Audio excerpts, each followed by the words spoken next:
Alright, so today we're diagnosing an Audi. Had oiling issues. So we're going to take a look and see what we can't find. When you turn it over, it's got oil in it. When you turn it over, it doesn't sound the greatest. So we're gonna take things apart a little bit and see if we can't find anything obvious. Probably gonna end up running a compression test and see what we get. I found the oil problem, I believe. The oil cooler actually blew out its seal and pissed oil everywhere.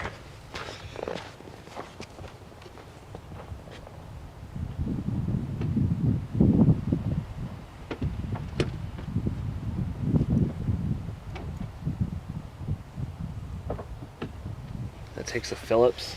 Oh, damn it. It's not supposed to.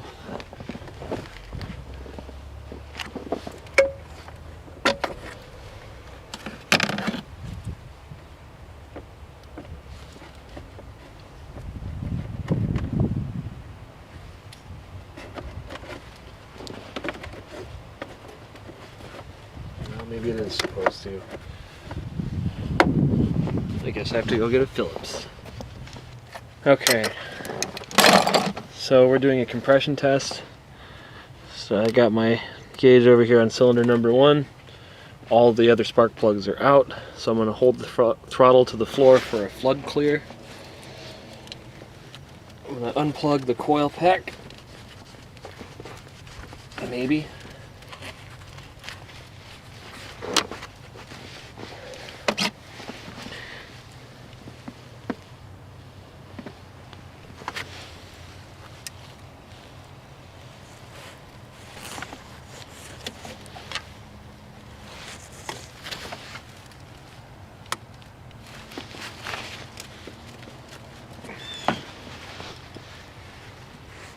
Maybe.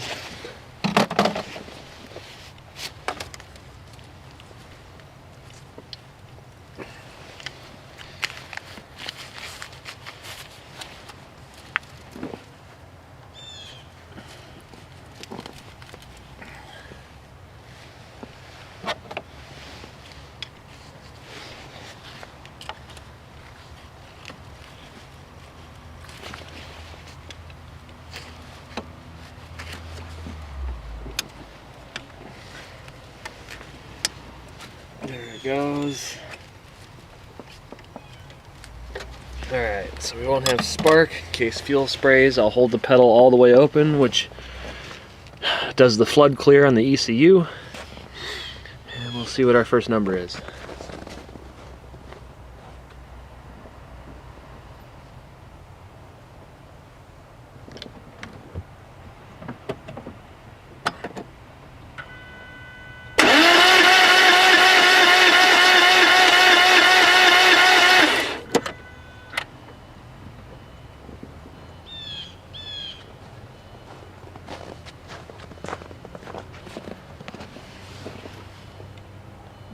Our first number is 0.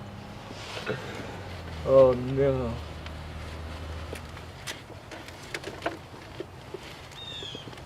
Alright, cylinder number 2.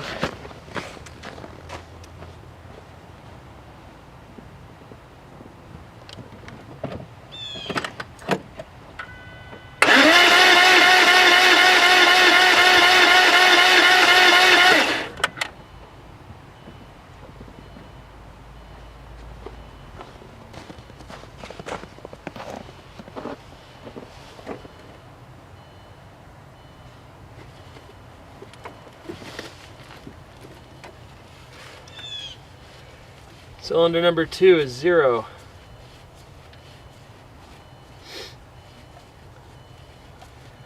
Is the tester seating properly?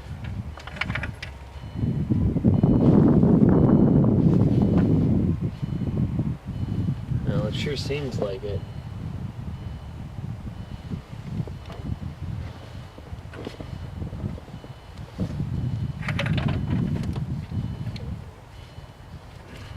I know it fires on one hole, so if I get zeros all the way across the board, I'm going to go get a different tester. I checked both testers for their accuracy before coming back out here.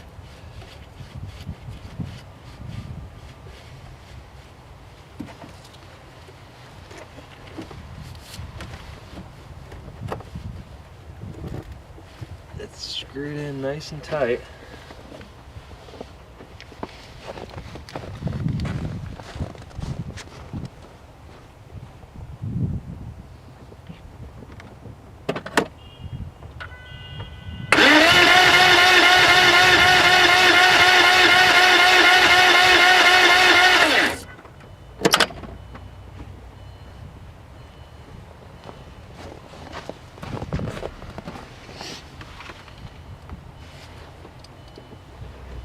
Zero.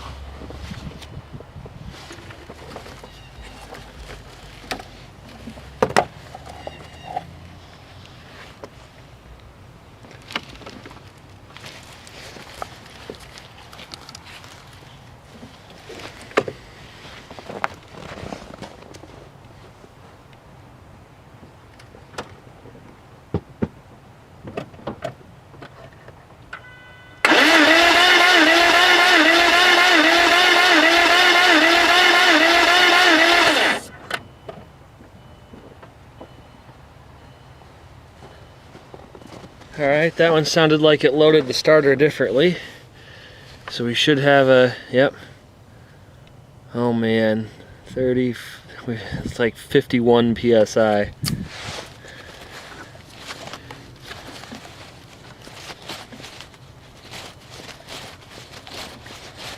So cylinder 4 is 51.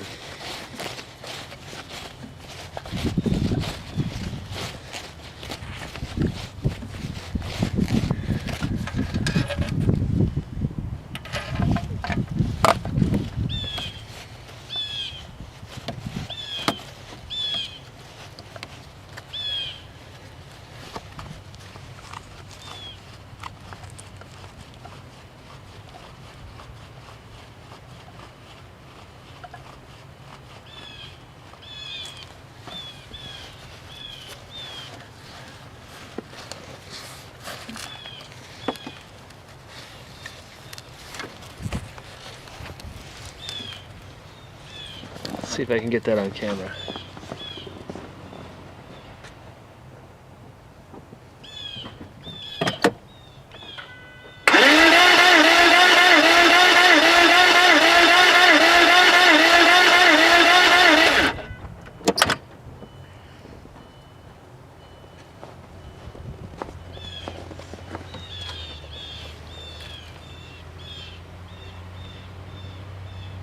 Cylinder number 5 is 80. Come on, stay there.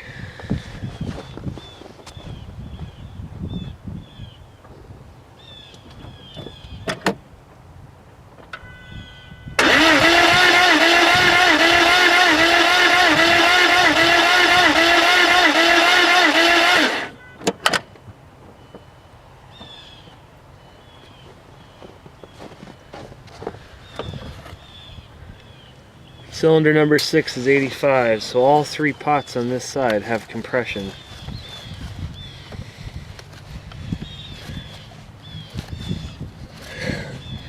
The entire passenger cylinder bank does not.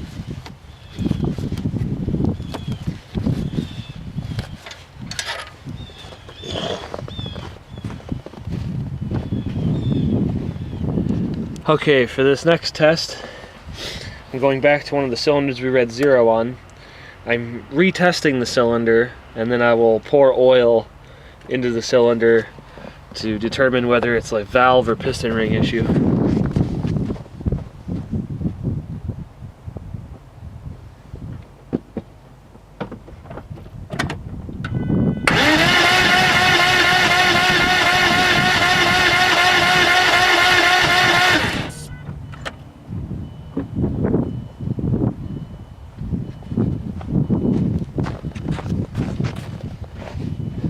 And our number was still 0.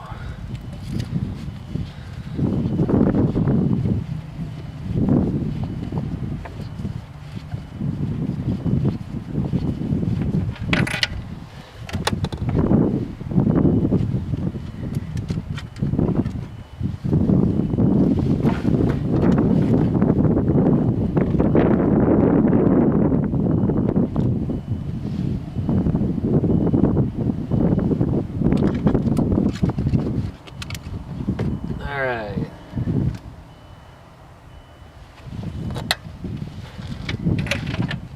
Put a little bit of oil in.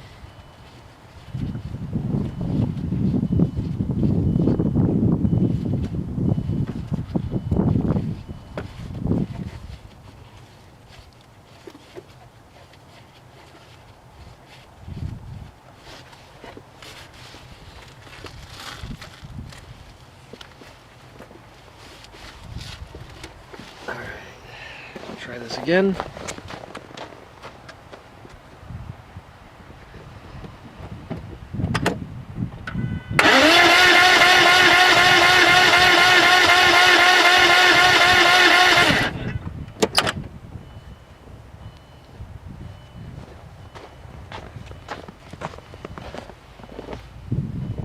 Still jack shit. So this is a different problem.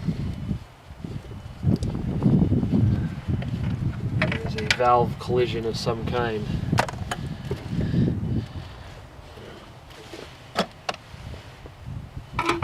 Pop the timing cover.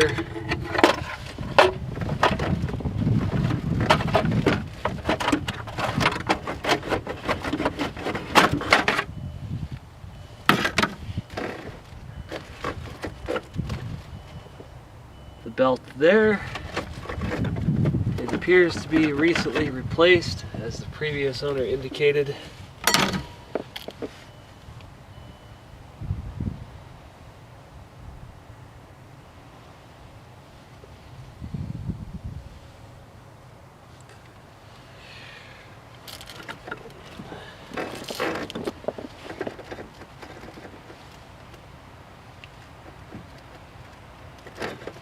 I guess I'll put the camera over here so you can watch the belt rotate.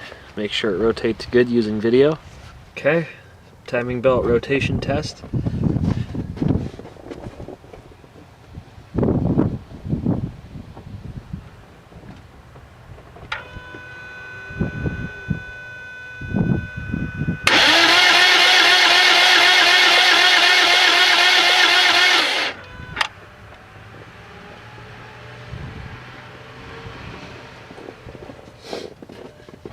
I'll have to go back and watch the video footage of that.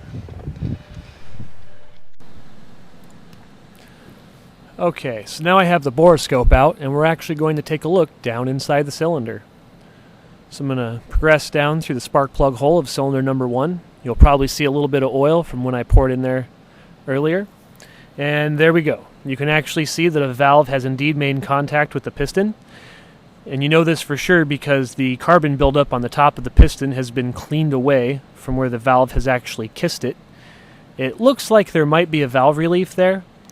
It's also possible that the valve has put a divot in the piston. I noticed that there is not another valve relief on the other side of the piston, but that doesn't necessarily mean anything.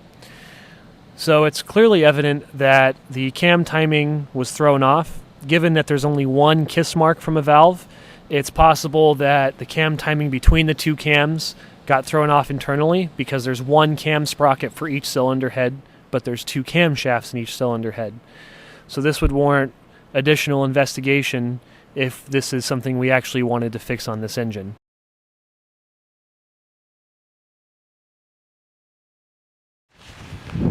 So, given what you just saw from the borescope, you can tell that it's pretty bad. There was a valve collision, and that's one thing, but there was the reason why it was leaking oil to begin with, and I think I mentioned this. The oil cooler. The oil cooler O-ring either blew out or is split open. So you can see the pile of oil on the ground, and that's just from cranking it. If you look up right there, you can see the mess. So the problem is either just above the oil cooler, or more likely than not, the O-ring on the oil cooler has blown out as that is a fairly common VW issue. Sometimes, oh shit, just dumped a bunch of snow in my head. Sometimes when you go to change the oil on a VW that has one of the sandwiched oil coolers, if the previous person puts the oil filter on too tight, or for whatever reason it binds and they go to thread it out, they'll get the whole threaded centerpiece that the oil passes through. It's like a hollow threaded rod. And a nut goes on the threaded part and butts up against the oil cooler.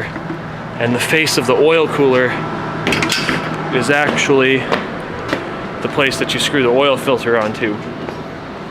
So sometimes that rod works its way loose unsuspectingly, and the person will tighten the oil filter on and think everything's okay, and then ends up blowing it out like that. So I don't know if the bottom end of the engine's any good, but valve timing ended up off. I mean, you can see the kiss marks on the pistons on that one side. That's why none of those cylinders have any compression at all. So, wow, I'm going to recommend a new motor to the owner and see what we got from there. I did find a motor on Craigslist, so there's one that we can get in town, and I can hopefully get started on it. So yeah, that's what's going on right now. More as it happens.